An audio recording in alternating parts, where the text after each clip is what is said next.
Kami di sini dari kelompok 1 ingin mempresentasikan materi tentang teori struktur modal. Langsung saja memasuki materi yang pertama, yaitu pengertian struktur modal. Struktur modal memiliki arti pengaturan uang pokok dalam menjalankan usaha dari sumber-sumber yang berbeda untuk jangka panjang perusahaan.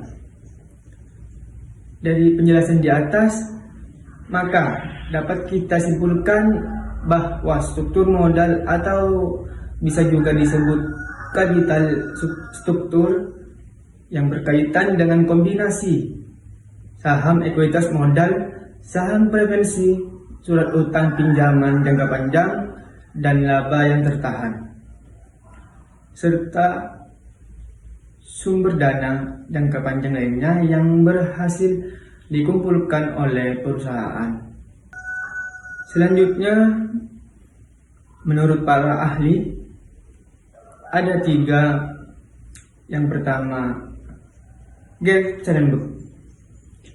Sternberg mendefinisikan struktur modal sebagai suatu proses peningkatan kapitalisasi perusahaan yang mencakup berbagai sumber serta daya yang dapat dikuasai seperti pinjaman, cadangan, saham, serta obligasi. Dan yang kedua ada John G. Hampton. Hampton mengartikan struktur modal sebagai proses campuran dari suatu dampak yang ditimbulkan karena hutang dan ekuitas terhadap pembiayaan aset perusahaan. Dan yang terakhir ada I.M. Pende. Pende merupakan ahli keuangan terkemuka yang berhasil membuktikan kinerjanya. Ia juga ikut memberikan pengertian dari struktur modal. Baginya, struktur modal merupakan campuran sumber dana jangka panjang yang terdiri atas utang, saham preferensi, dan ekuitas, baik cadangan maupun surplus. Baik, saya akan melanjutkan presentasi dari sebelumnya, yaitu tujuan struktur modal. Struktur modal memiliki tujuan dalam mengkolaborasikan sumber-sumber dana, baik permanen maupun aktivitas dalam kegiatan operasional perusahaan. Hal ini dilakukan agar perusahaan mencapai nilai yang optimal. Lebih dari itu, struktur modal dapat menjaga kualitas serta eligibilitas suatu perusahaan dalam melakukan kegiatannya.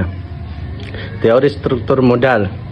Teori ada dua, teori pendekatan tradisional, yaitu teori ini berfokus pada pengelolaan sekaligus pemetaan yang optimal. Oleh sebab itu, struktur modal dipandang memiliki pengaruh yang kuat terhadap nilai perusahaan.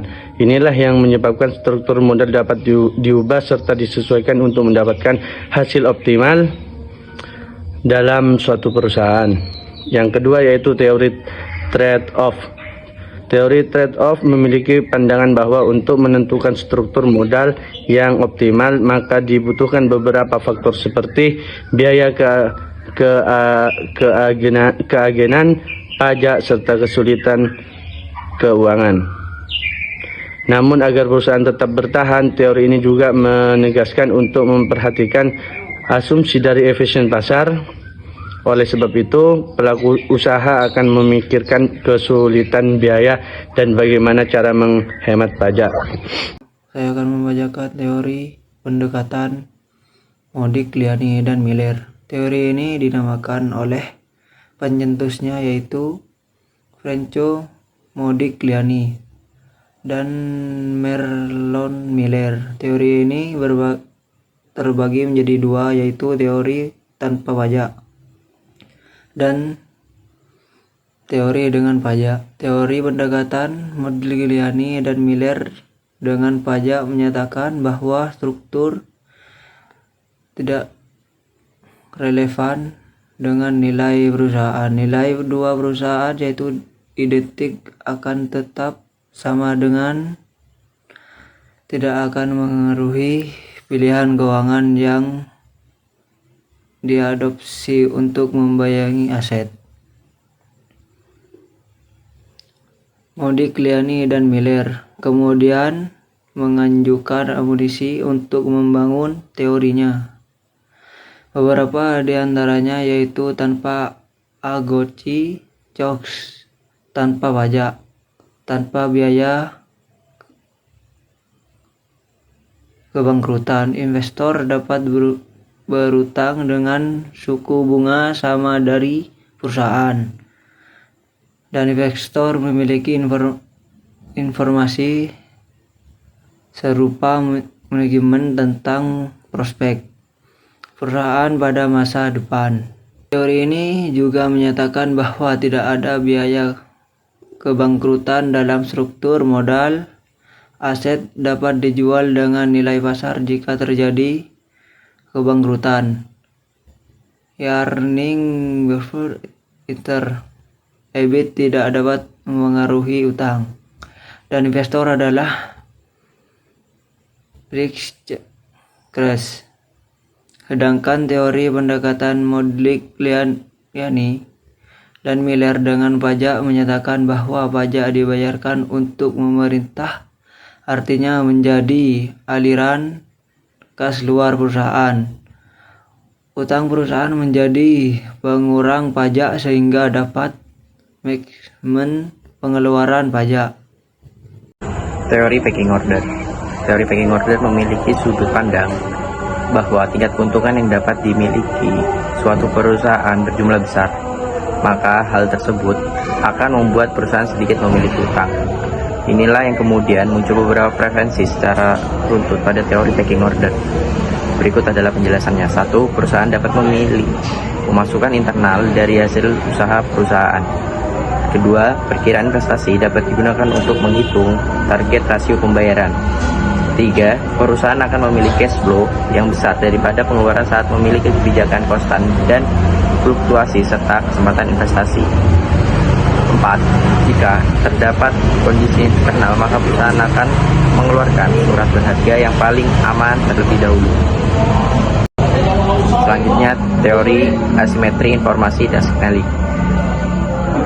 Teori struktur modal ini merupakan satu-satunya teori yang menyatakan bahwa anggota serta dalam perusahaan tidak memiliki informasi sama terhadap terjadinya risiko. Ada dua pandangan yang disampaikan dalam teori ini.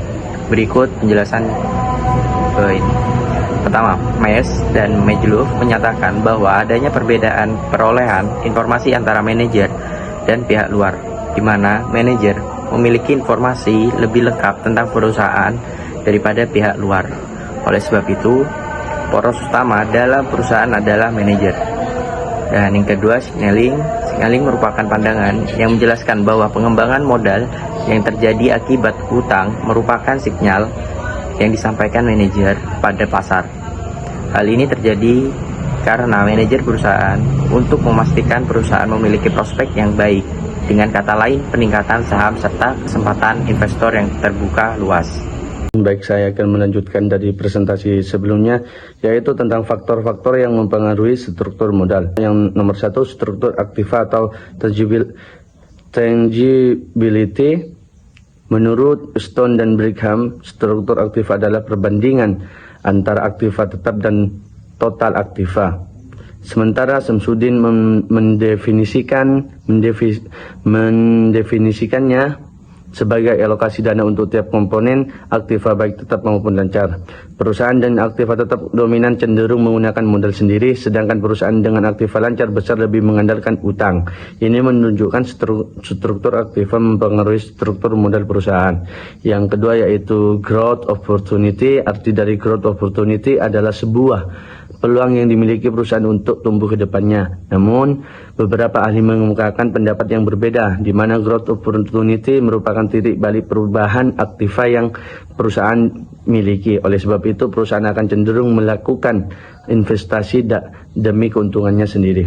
Nah, di sini saya akan meneruskan penjelasan tentang faktor yang mempengaruhi struktur modal. Nah, yang pertama yaitu adalah ukuran perusahaan. Ukuran perusahaan di sini sangat mempengaruhi faktor struktur modal. Karena jika apabila perusahaan ini lebih besar, maka perusahaan ini lebih tahan krisis dan dengan kemampuan diversifikasi dan lokasi yang strategis. Nah, sebaliknya, jika perusahaan ini kecil, maka perusahaan ini akan rentan pada kebangkrutan. Nah, selanjutnya yaitu profitabilitas, di mana dalam hal ini perusahaan yang memiliki profit yang lebih tinggi, maka perusahaan tersebut akan mengambil dana dari dalam, yaitu dana internal, daripada eksternal, seperti dana utang. Nah, dari sini perusahaan tersebut akan lebih stabil, yaitu struktur modal tersebut. Yang selanjutnya yaitu adalah risiko bisnis. Apabila bisnis perusahaan tersebut memiliki risiko yang lebih tinggi, maka perusahaan tersebut akan lebih berhati-hati dalam mengelola struktur modal tersebut. Nah, yang selanjutnya yaitu adalah fungsi utama dari struktur modal. Yang pertama yaitu pengembalian, mengoptimalkan pengembalian. Nah, struktur modal yang baik akan meningkatkan laba pada saham dan mengoptimalkan pengembalian kepada pemilik saham. Nah, dalam hal ini mungkin akan membantu perusahaan tersebut meminimalisir atau juga mencegah dari resiko hutang perusahaan. Nah, dan yang selanjutnya yaitu ada fleksibilitas. Fleksibilitas di sini adalah yaitu memungkinkan sebuah perusahaan melakukan ekspansi hutang secara dinamis dan juga menyesuaikan dengan strategi bisnis yang ada. Nah, dalam hal ini akan juga mendorong memajukan perusahaan tersebut secara signifikan. Nah, dan yang selanjutnya ada solvabilitas. Solvabilitas di sini yaitu membantu menjaga likuiditas sebuah perusahaan dan juga menghindari beban bunga yang tidak direncanakan. Nah, dalam hal ini bisa mencegah penurunan kas sebuah perusahaan. Di sini saya akan menjelaskan keberlanjutan dari pemateri sebelumnya, yaitu fungsi struktur modal nomor 4. Yang nomor 4 adalah meningkatkan nilai perusahaan. Para investor mencari perusahaan yang memiliki struktur modal yang baik.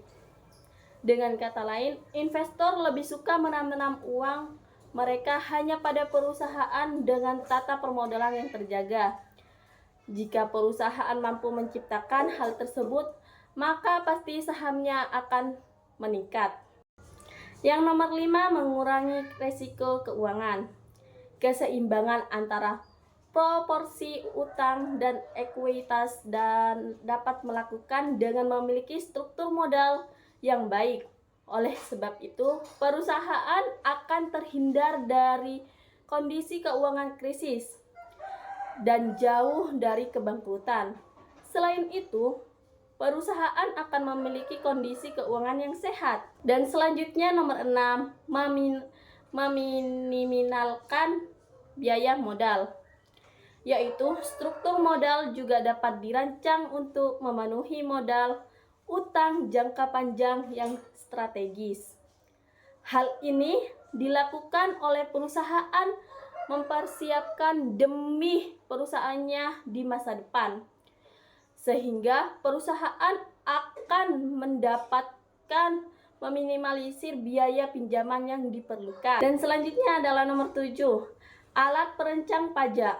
Perusahaan yang mengambil dana utang sebagai modalnya cenderung akan mengalami kesulitan di jangka panjang saat memiliki struktur modal yang baik. Hal ini disebabkan nilai pajak akan meningkat serta pinjaman terus berputar.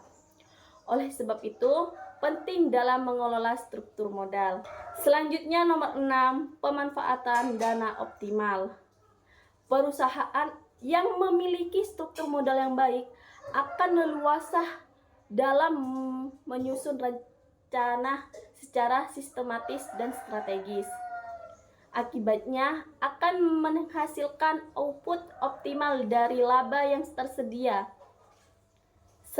Selain itu, struktur modal juga menjaga perusahaan agar selalu on track di jalannya. Di sini saya akan memberikan contoh soal pada PT ABC. PT ABC ingin menentukan struktur modal yang optimal untuk meminimalkan biaya modal keseluruhan atau WACC dan meningkatkan nilai perusahaan. Data berikut tersedia. Yang pertama, ekuitas, modal sendiri atau equity sebesar 10 juta. Biaya modal ekuitas atau ke 12%. Yang kedua, utang, total utang yaitu sebesar 5 juta. Terus biaya utang atau KD 8%. Pajak perusahaannya 30%. Terus yang ketiga, asumsi. Tidak ada perubahan pada biaya modal ekuitas jika proporsi utang bertambah. Pertanyaannya ini ada dua. Yang pertama, hitung WACC perusahaan. Terus yang kedua, apakah penambahan proporsi utang atau leverage cenderung meningkatkan nilai perusahaan menurut teori tradisional? Jelaskan. Nah, di sini saya akan menjawab pertanyaan dari soal yang pertama, yaitu hitung WACC perusahaan. Nah, cara menghitung WACC, di sini ada rumus WACC, E per V dikali ke ini adalah biaya modal ekuitas, terus ditambah D per V dikali KD. KD ini biaya hutang, terus ditambah 1 min T. T ini pajak ya. Di sini E nya ekuitas itu sebesar 10 juta, terus D nya 5 juta. Cara untuk mengetahui nilai V itu dengan cara E ditambah D, nilai ekuitas ditambah utangnya, jadi 15 juta. Terus di sini kan K-nya ini biaya modal ekuitas 12, KD-nya 8, T-nya itu pajaknya 30. Jadi cara menghitung WACC di sini kan sebesar 10 juta. Nah, tulis 10 juta. Terus dikali K-nya ini biaya modal ekuitasnya sebesar 12. Terus dibagi V, nilai V-nya itu 15 juta. Terus hasilnya 0,08. Terus yang di per V kali KD, di sini 5 juta dikali biaya utang 8, terus dibagi 15 juta sama dengan 1 min T. 1 min dikurangi pajak sebesar 30. Jadi jumlahnya yaitu 0,0187. 0,08 ditambah 0,0187 sama dengan 0,0987. Jadi WACC-nya di sini 9,87% ya. Dan jawaban yang kedua, yaitu menurut teori tradisional, penambahan proporsi utang dalam struktur modal dapat meningkatkan nilai perusahaan hingga batas tertentu, karena utang memiliki biaya modal yang lebih rendah dibandingkan ekuitas. Namun, setelah melewati titik optimal, risiko kebangkrutan meningkat, akibatnya WACC kembali naik dan nilai perusahaan pun menurun. Jadi kesimpulannya, dalam kasus PT ABC, jika penambahan utang dilakukan secara wajar, maka nilai perusahaan dapat meningkat. Namun perusahaan perlu berhati-hati agar tidak melewati tingkat leverage optimal.